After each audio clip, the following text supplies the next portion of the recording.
하루 한 장 시작하겠습니다. 기도하겠습니다. 나에게 가장 잘하시는 하나님 앞에 이 시간 모든 것을 내려놓습니다. 오늘도 사랑으로 인도하여 주실 것을 믿습니다. 신실하신 하나님을 믿고 신뢰하며 의지하기를 원합니다. 성령님, 그런 삶을 살도록 인도하여 주시옵소서. 감사드리며 예수님의 이름으로 기도드리옵나이다. 아멘. 오늘은 여호수아 8장의 말씀을 보도록 하겠습니다. 1절로 9절까지나 1절, 2절, 3절만 보도록 하겠습니다. 말씀을 봉독하겠습니다.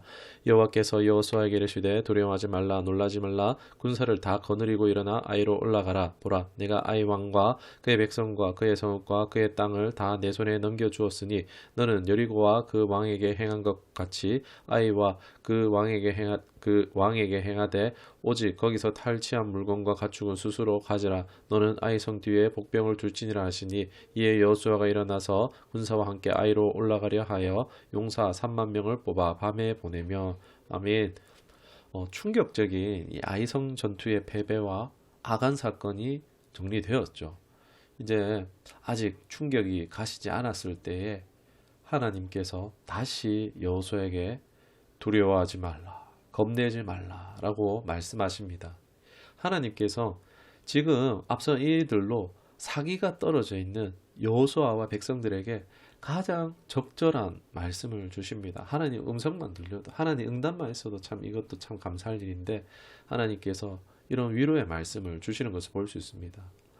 지금 첫 실패를 경험했습니다. 그렇지만 다시 시작하고 용기를 주시는, 의욕을 붙드는 말씀을 해주시고 있는 것입니다. 진노하시거나 화나신 것을 찾아볼 수가 없죠. 죄에서 돌이키니까 하나님은요, 곧 이렇게 자세를 바꾸시는 거예요. 진노를 돌이키시고요, 받아주시는 거예요. 안아주시고 인도해 주시는 거예요. 우리가 그 하나님을 신뢰하며 항상 죄에서 돌이켜 하나님께로 가까이 나갔으면 좋겠습니다. 이어서 여리고성에서 승리한 것처럼 하나님은 아이성을 붙여줄 거야, 너희 승리할 거야 라고 약속하십니다. 그런데 이번에 여리고 때와 다른 차이점이 있는데, 앞서 여리고성에서는 전리품을 어떻게 하랬죠? 다 하나님께 바치도록 하셨지만 아이성 전투는 전리품을 다 가져도 된다라고 하십니다. 여러분, 하나님은요, 사람의 필요를 모르시는 분이 결코 아닙니다. 적절한 때에 채워주시는 분이십니다. 아간은 하나님에 대한 이런 이해와 믿음이 없었기 때문에 전쟁 중에 그 하나님의 명령에 불복종하고 반역하고 범죄함으로써 죽은 것입니다. 사랑하는 여러분, 하나님은 내 모든 필요를 아시고 채우시는 하나님이십니다. 이 하나님을 신뢰함으로써 우리가 나아가기를 원합니다. 때로는 인내를 요구하시기도 하지만, 그러나 우리의 인내로 그 믿음을 나타내 보일 수 있는 우리 모두가 될 수 있었으면 좋겠습니다. 그리고 이어서 하나님은 아이성을 점령할 방법까지도 말씀해 주세요. 여리고성의 방법은 뭐였죠? 행진과 외침이었지만 이번에는요, 하나님께서 군을 사용하십니다. 매복 작전을 명령하십니다. 식상한 작전일 수도 있지만 아이성의 상황은요, 여호수아로는 알 수가 없죠. 그러나 하나님은 그들이 앞선 전투로 교만했고 방심하고 있다는 것을요, 하나님은 알고 계십니다. 지금 우쭐에 있는 이 아이성에 허를 찌르는 훌륭한 전략을 주신 것입니다. 하나님이 주신 전략대로 여호수아는 군사들에게 작전 명령을 지시합니다. 3만 명을 매복시키는데 아이성에 인구가 있다 12,000명 정도라는 걸 알게 되는데 그 인구보다도 많은 수를 투입합니다. 승리가 보장되어 있더라도요, 지금 여호수아의 태도는 어떻습니까? 철저하고 신중하며 최선을 다하는 것을 볼 수가 있습니다. 이런 자세가 우리가 필요합니다. 그리고 자신이 전투에 참여했다가 후퇴하는 척 합니다. 그때 아이성 군인들이 쫓아오면서 성에 비었을 때 너희가 들어가서 불태워라 라고 하는 것입니다. 방심하고 있을 아이성에게는 최고의 전술이죠. 우리 영적 전쟁터에 살아가고 있습니다. 평안하다, 별일 없다.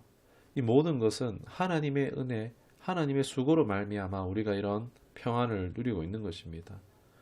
이런 영적 전쟁터에서 나의 영적 생활을 게을리해서는 안 되겠죠. 하나님을 의지하지 않고 말씀을, 기도를 놓치며 사는 것은 어쩌면 영적 방심, 영적 태만이 될 수 있습니다. 군인으로서 이 태만하게는 어떻게 되겠습니까? 사고 날 수밖에 없겠죠. 우리가 날마다 그 예수님의 보혈을 의지하여 정결하게 하며 성령의 붙드심을 간구할 수 있는 저희 여러분 될 수 있기를 주님의 이름으로 축원합니다. 이제 10절에서 29절까지 말씀인데 25절에서 26절 이 두 절만 보도록 하겠습니다.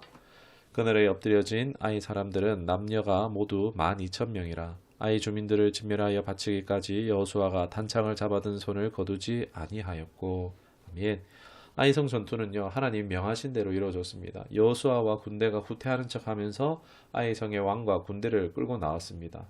이때 본문 성경에서는 자세히 언급하고 있지 않지만 근방에 베델이라는 성도 있었습니다. 이 성도요 이 사태를 보고 지켜보다가 따라 나왔습니다. 후퇴하는 것 같으니까 아마 이 정복한 왕들의 목록을 보면 이 베델에 같이 있는데 아마도 베델과 이 아이성 왕의 그 사전에 모의가 있었을 것으로 보인다. 마소라 본문이라고 사본에 이때 이 인근에 있는 베델성에서도 함께 아이성과 합세했다라고 기록을 하는 것을 볼 수가 있습니다. 아무튼 이들은 후퇴하는 여호수아와 군대를 보면서 착각했겠죠. 야, 우리 승리했다. 와, 이제 물리쳤다. 이제 걱정 발 뻗고 자겠다라고 착각했지만 여호수아가 어떻게 합니까?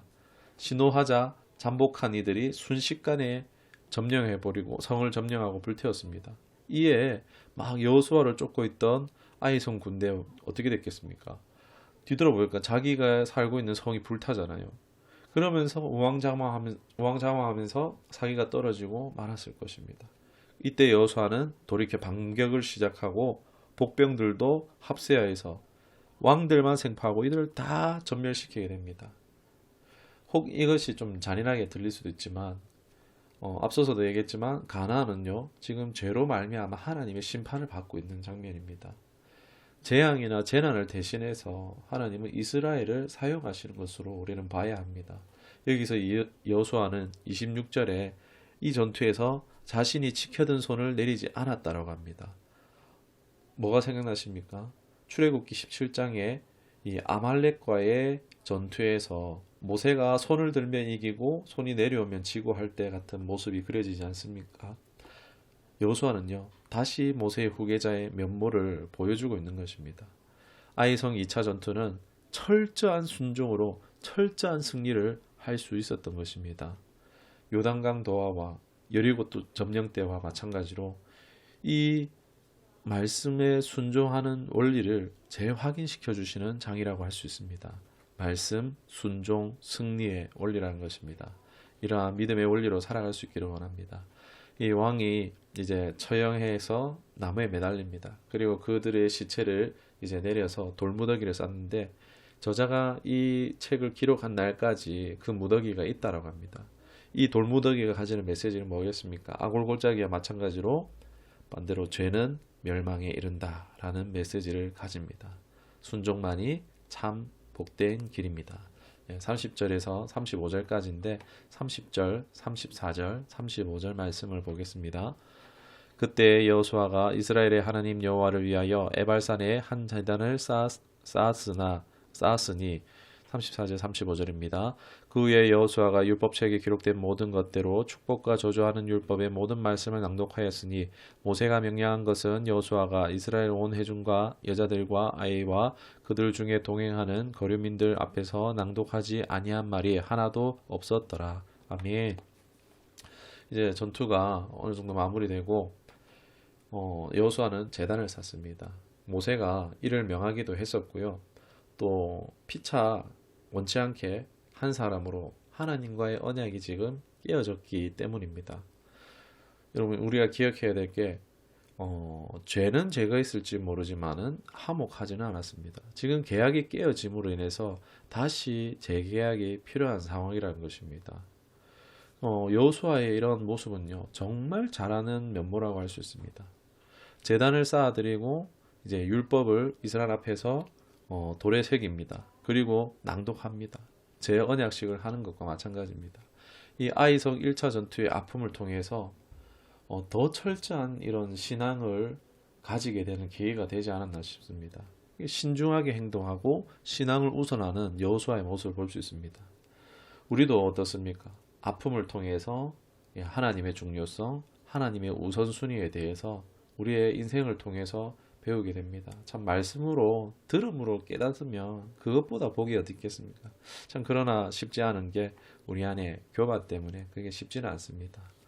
이제 여호수아가 에발산과 그리심산에 6지파씩 나누어 세웁니다. 그리고 모세가 이스라엘을 축복할 때처럼 이스라엘 축복합니다. 축복과 저주의 율법의 모든 말씀을 낭독합니다. 왜 그렇습니까? 왜 이런 시간들을 가집니까?